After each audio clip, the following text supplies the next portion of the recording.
Chapter 10, Amputation.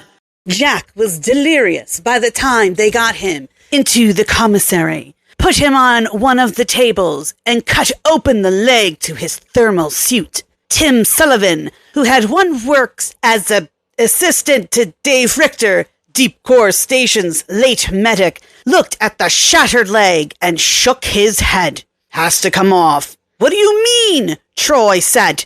It's just a broken leg. It's broken in several places, with at least one fracture that I can see. If we had an experienced physician in attendance, maybe we could try and set it and hope for the best. But all we got right now is me. You can't just cut off his leg. Troy, we don't have the supplies or the facilities to play a waiting game with something like this. We could still wait until tomorrow and see how it is then. Kelly, who had come up to the table, looked at the leg. She put a hand on Troy's shoulder. It looks bad. It's already infected, Sullivan said. If we wait, it could get gangrene, and then he'll die. Troy let out a deep breath. Okay, do what you have to. Tarosh, who had walked into the room, glanced briefly at Jack, then asked Troy, Did you get the tranquilizer gun? He's gonna lose his leg, Tarosh. I'm sorry about that, Troy. But you were sent out there to do a job. Yeah, well, we got the damn gun. You happy now? What about the tranquilizer darts? We got those too. Jack was the one who found them. The delirium lifted for a second, and Jack groaned, shifting his weight. He tried to sit up on the table. Troy put a hand on his shoulder. Easy, buddy. My leg hurts like hell. They're gonna have to take it off, Jack. No! He grabbed Troy's arm. Don't let him take my leg! Jack, it's the only way. No! Nobody's taking off my goddamn leg! He tried to get off the table. Several men moved in to hold down the field scout. Troy stepped back, the visible pain on his face. Bring in the anesthetic! Sullivan called. Jack reached out a hand. Troy! Don't let him do it to me, man! Troy looked at him, then walked away. Kelly watched as much of the operation she could stand. She left while it was still in progress to go find Troy. She found him alone in the map room, a bottle of cheap whiskey on the table in front of him, half empty. He sat there, staring out a narrow window on what was left of the night. Mind if I sit down? She asked, pulling out a chair. He glanced at her. Friendly tonight, aren't you? I'm sorry what happened. Jack's a nice guy. A hell of a field scout, too, with one leg from now on. A hoarse scream echoed from the commissary down the hall. Christ! Troy poured himself another drink. What are they doing to him in there? He just came out of the anesthetic temporarily. They'll put him back under. Nice of them. You brought back that tranquilizer gun, despite everything. That took a lot of guts. It took nothing. Tarosh threatened to shoot me if I didn't bring it back. Kelly leaned across the table. How did he look? Tarosh? The T-Rex! Big, mean and lethal, same as always. Did he seem to be suffering from the cold? Not that I could see. Hasn't affected his appetite any. He swallowed 3 of the men I brought with me. He would have added Jack and me to the buffet if it wasn't for Wolf. Did Wolf make it back okay? Wolf's fine. Kelly looked hard into his eyes. I don't think Tarosh is fit to run this camp. No kidding. When did you figure that out? I'm serious. So am I. It's a little late in the game to wonder if he ought to be running things. He is. That doesn't make it right. Right has nothing to do with it, Kelly.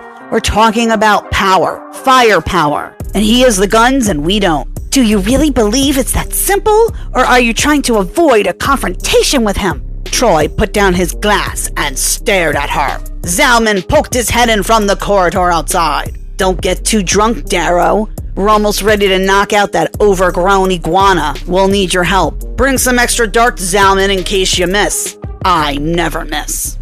After Zalman left, Kelly said, You told me a while back you were trying to find a way out of here. I was, before we lost the copter and all radio contact. Only way out of here now is the dog sled or boat. Terosha's men could shoot us down before we even get started. So you're giving up? If you want to call it that, then yes, I'm giving up. She rose from the table. You saved my life yesterday after the T-Rex broke loose. You saved Jack's life tonight when most men would have run to save their own. I thought you might be willing to take a risk instead of just waiting here until Tarosh starves us or freezes us to death. I guess I was wrong. He watched her as she walked out of the room. After the leg had been amputated, Danny Chen, one of Sullivan's assistants, took it back to the kitchen wrapped in a plastic bag. "Why did you bring that in here, man?" Pete Mendoza asked him. "Want me to use it in the soup?" Mendoza laughed at his own joke. Ha ha. But Chen said, "I need to throw it away. Trash is out back. Just make sure you put the lid on tight. I don't want no moldy body parts stinking up the place." "Like the end of your finger, huh?" Mendoza raised the knife he was using. "Shut your mouth." Outside the back door to the kitchen, Chen opened the trash can sitting on one side of the narrow metal porch. It was almost completely full. After what happened at the storage depot that morning, no one had ventured to take the trash out to the compactor. Chen had to stuff the leg down inside the can to make it fit, and then had to lean on the lid, pushing hard to make it close tight. He was still working with the lid, plastic stiff and intractable in the freezing night air, when he heard the sound somewhere above him. He looked up, expecting to see a low-flying coastal bird, an albatross perhaps, or a stormy petrel.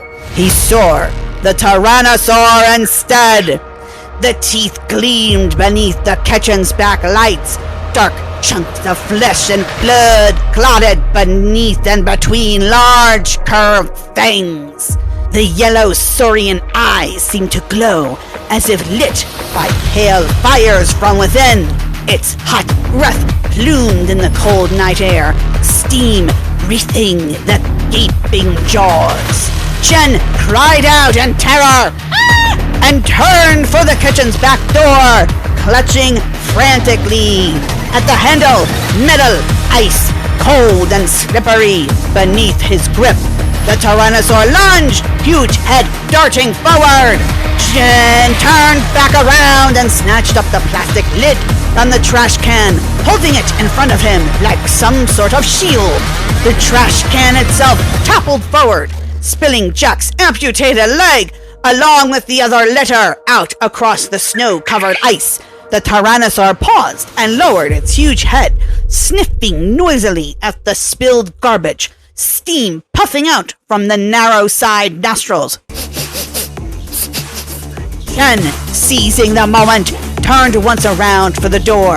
The terrible head rose slowly and stared at Chen as he grappled with the ice-slick door handle, glancing back at the horror behind him with terrified eyes. The Tyrannosaur watched curiously as Chen tried to escape.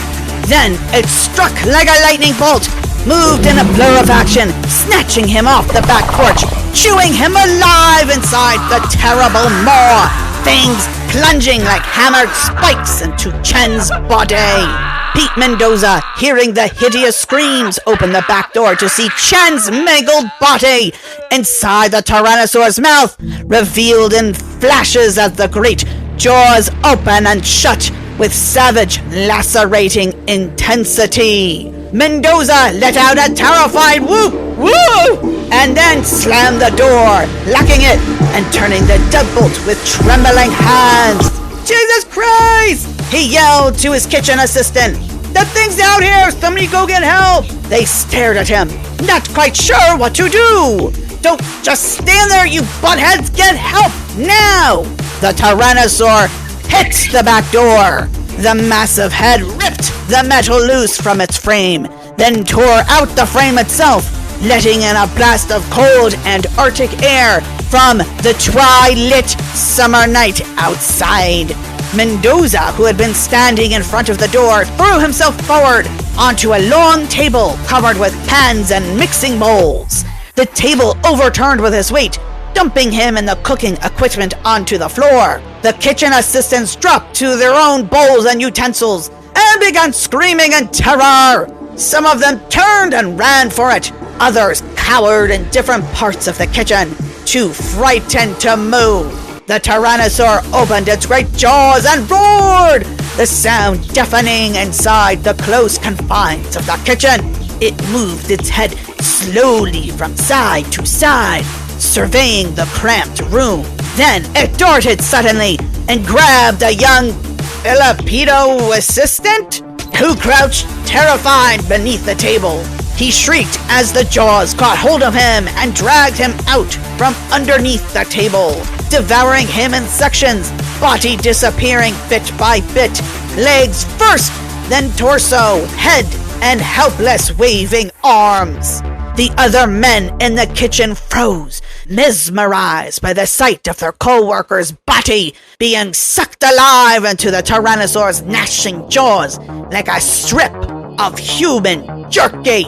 They were still watching, paralyzed with shock, when the huge head turned to them, jaws dripping blood. They ran for it, jamming the narrow kitchen door that led to safety of the central complex. The Tyrannosaur seized one of the stragglers at the rear, ripping his body in half, and carried him out into the night.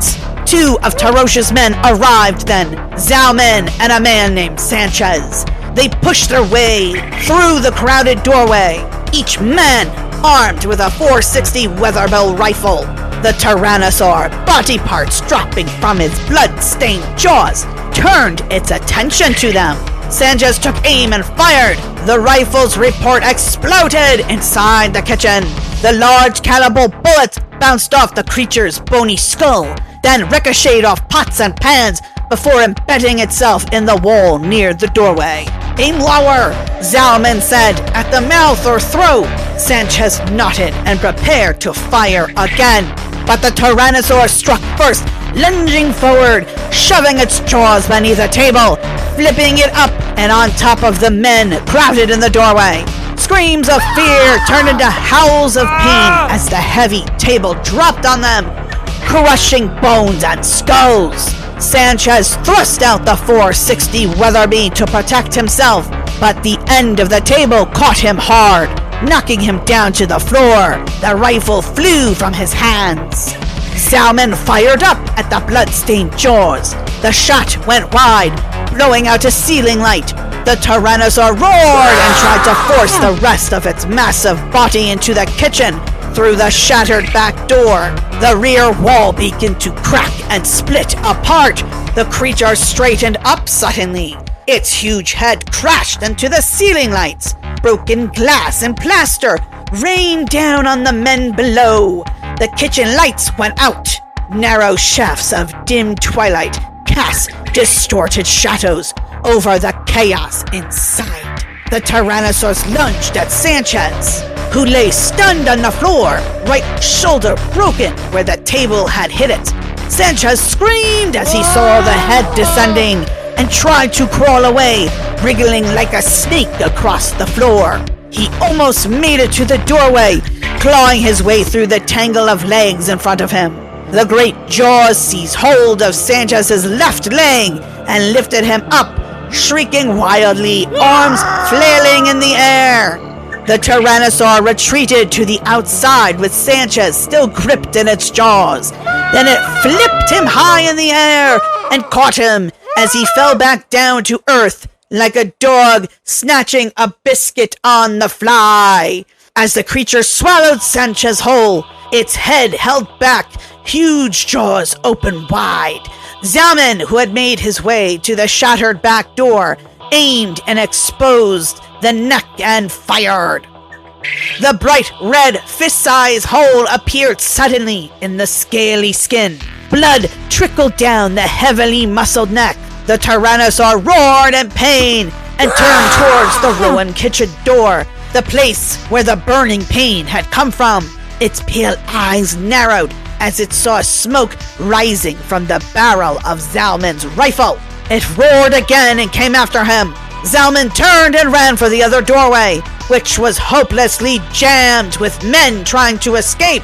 "Let me through!" he demanded. The others refused to give way, their normal fear of ferocious men yielding before an even greater fear.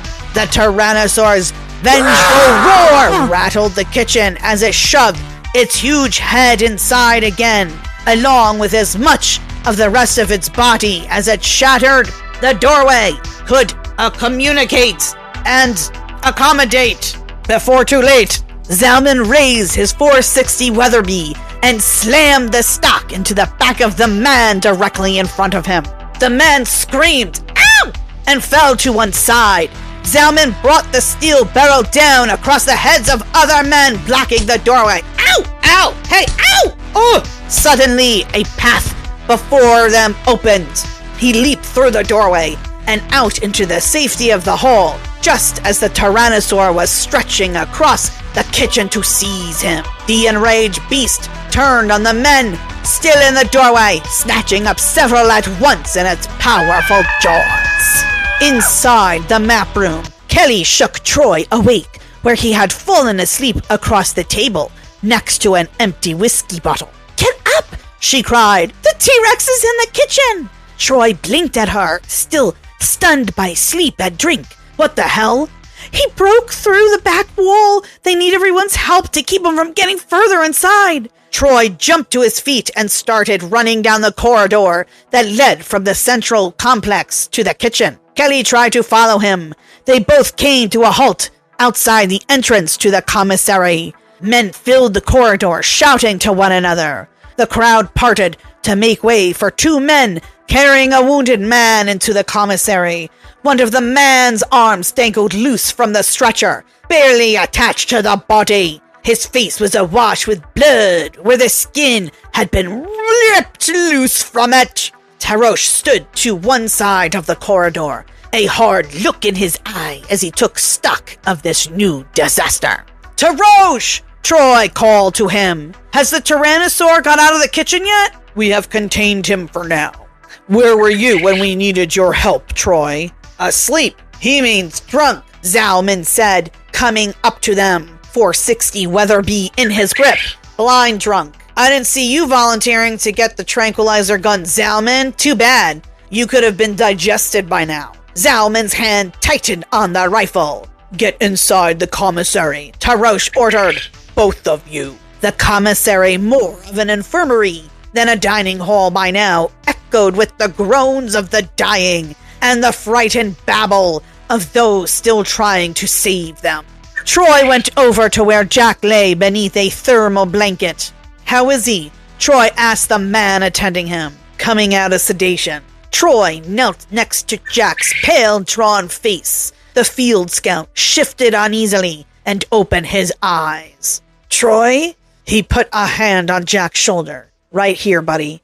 The noise level kept rising inside the commissary as more men entered, talking in loud voices about the latest attack. Zalman walked out into the middle of the crowded room, where the Weatherby raised before him. "Shut up!" he shouted. "All of you, shut up!" Jack looked up with eyes still blurred from anesthetic. "Did they take it off, Troy?" "Don't worry, Jack. You'll be walking again in no time." The noise continued to rise inside the commissary.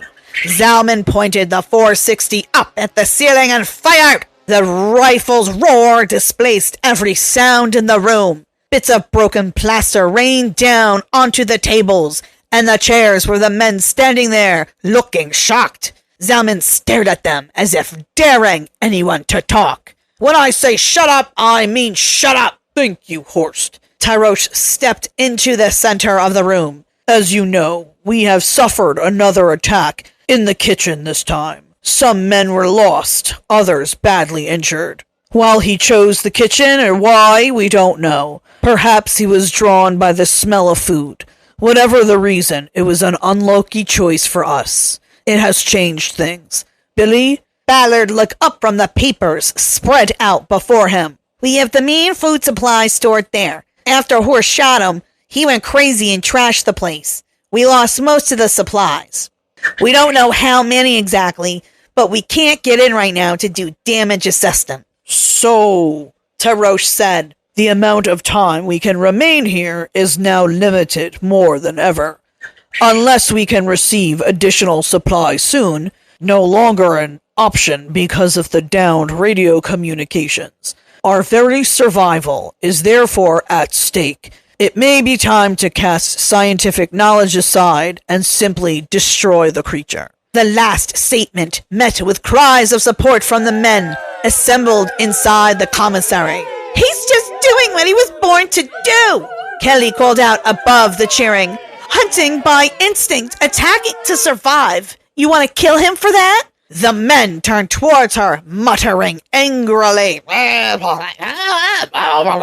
Miss Sawyer, Tarosh said, anger in his own voice. We've heard enough of your apologies for the creature's behavior. The choice is simple now. Either he dies or we do. How do you plan to kill him? Troy asked from where he knelt beside Jack. Nothing we got can stop him. The tranquilizer gun. Worthless. I saw Paul West fire it point blank at that monster's face and he missed. And he only got one shot. And Zalman shot him with a rifle, one of the Boulder men added. You could see where it hit him right on the side of the neck, but all it did was drive him crazy, like Billy said. I'm not willing to rule out any weapons at this point, Tarosh said, but there's still another option we haven't considered yet. Billy? We could take the Jellyonite used to blasting core samples, Ballard said, and set it up somewhere, buried in the snow, and with an electric time fuse attached. Then we could use a kind of decoy to lure him where we wanted. Where's the blast site going to be? Troy asked.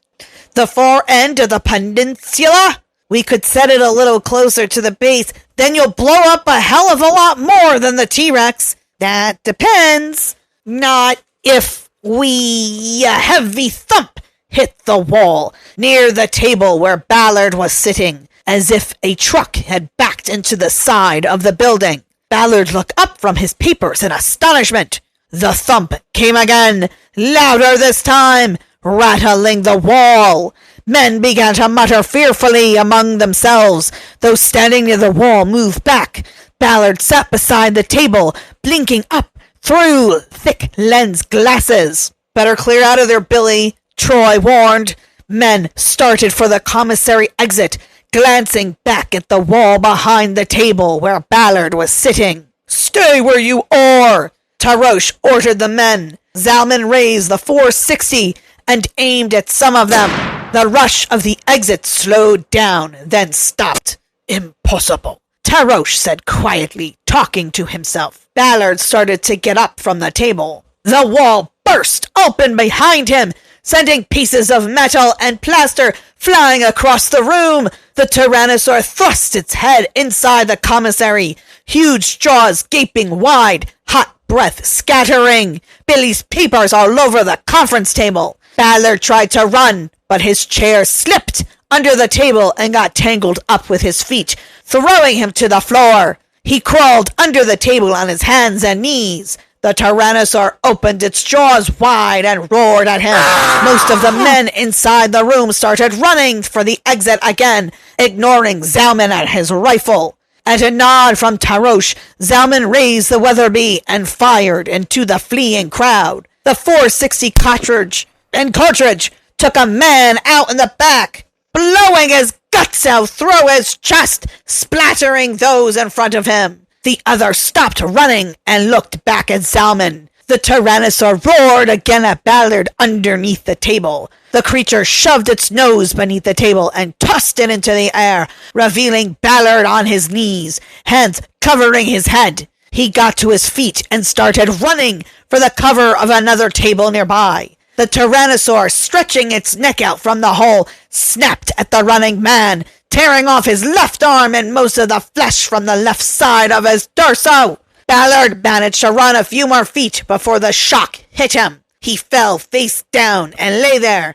growing pale as the blood pumped out of his left side. The Tyrannosaur stretched its neck further inside the commissary and clamped hold of Ballard's leg, dragging his limp body across the floor. Zalman, aiming the Weatherby at the beast's left eye, squeezed the trigger with a slow, even pull. A gout of blood burst from beneath the eye. The Tyrannosaur, in the act of devouring Ballard, roared in pain. Ballard's head dropped out of the gaping jaws and onto the commissary floor, where it rolled almost halfway across the room before coming to a stop. The beast saw smoke rising from the Weatherby rifle, and the man backing off now, the same one who had heard it in the kitchen. The Tyrannosaur let out a vengeful roar and began shouldering its way inside the commissary, breaking down the rest of its wall with its massive bulk.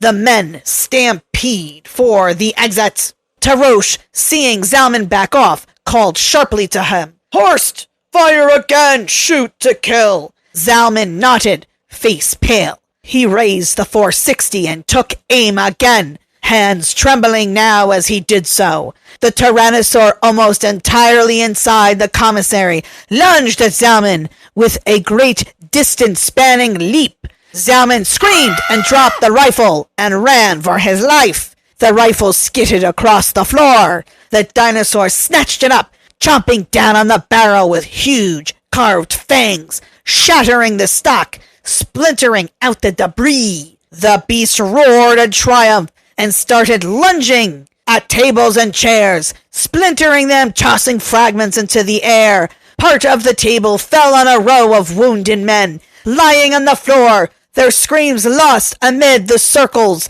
and cries of other men pushing their way out the exit. "Light something on fire!" Troy shouted above the panic, but no one was listening. He grabbed George Benson, who was running for the exit. "George, your lighter, you got it?" Without stopping, Benson tossed him a butane lighter. The Tyrannosaur, its full length inside the commissary now, turned and snatched a woundful of men, 2 beds down from Jack. The man, one of Pete Mendoza's assistants, had been attacked earlier in the kitchen by the Tyrannosaur and savagely mauled. Now he could only lie there, immobile and helpless, watching the creature come for him again, like a monster out of his worst nightmare.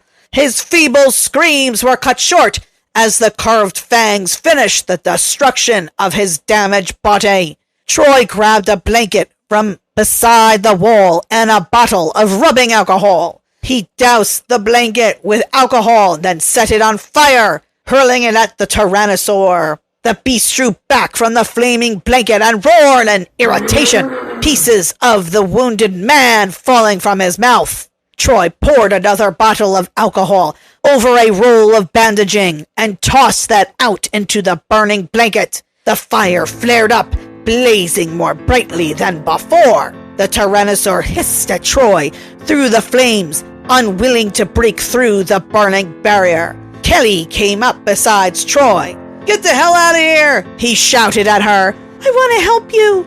"Get back before he attacks again." "He's not going to hurt me," she said, glancing at the huge beast held in check by the small fire. The Tyrannosaur cocked its head one side and stared at her, faint remembrance illuminating in its yellow eyes. "If you leave me here, he's not going to hurt you either." "I can't leave. I gotta keep this burning till everyone gets out." "Then I'm staying too." "No, you're not. You're leaving and taking Jack with you." Troy tossed another alcohol-soaked blanket onto the bonfire, which burned brighter than ever, flames leaping high. The creature drew back, hissed at the fire. Troy helped Jack to his feet, steadying him. "Shouldn't that be foot? Ha." "I can't walk, man. I've only got one leg." "That's all you need. Just lean on Kelly. She'll walk on out of here with you, one step at a time." Kelly slipped her shoulders under his right arm. "Pretend I'm a crutch," she said. Jack walked with her haltingly across the commissary, heading for the crowded exit. The Tyrannosaur watched them carefully, but made no move to attack them. Some men took advantage of the temporary truce to help other wounded men out of harm's way. When Jack and Kelly reached the exit, the crowd parted to let them through. After they left, the Tyrannosaur turned on Troy. But by this time, he had already managed to build the bonfire into a miniature inferno. The creature roared in frustration and lashed out at one of the stragglers heading for the exit, biting into his body with spiteful ferocity, sending blood shooting out and steam hissing into the flames. Troy was careful to keep the bonfire going between himself and the Tyrannosaur, feeding the flames more medical supplies and bedding materials whenever they threatened to burn low. At last, the last man made it through the exit. Troy set fire to an alcohol-drenched pillow and ran with it. The Tyrannosaur darted at him. Troy raised the pillow like a blazing torch, waving it back and forth as he ran. The creature drew back, hissing, his tail twitching ominously. Troy threw the burning pillow into the gaping jaws, where it was caught on one of the huge curved fangs. The Tyrannosaur roared in pain and shook its massive head from side to side, dislodging the pillow in a shower of sparks. Troy made it through the exit and out into the corridor, where he locked and bolted the metal door to the commissary. The Tyrannosaur withdrew through the massive hole it had made in the rear wall, roaring again at the bonfire of blankets and medical supplies that still burned at one end of the room. The roars could be heard in the corridor outside the commissary, filled with... The roars could be heard in the corridor outside the commissary, filled with frightened men, as the great beast retreated gradually in the pale twilight of the cold Antarctic night. And that is the end of Chapter 10.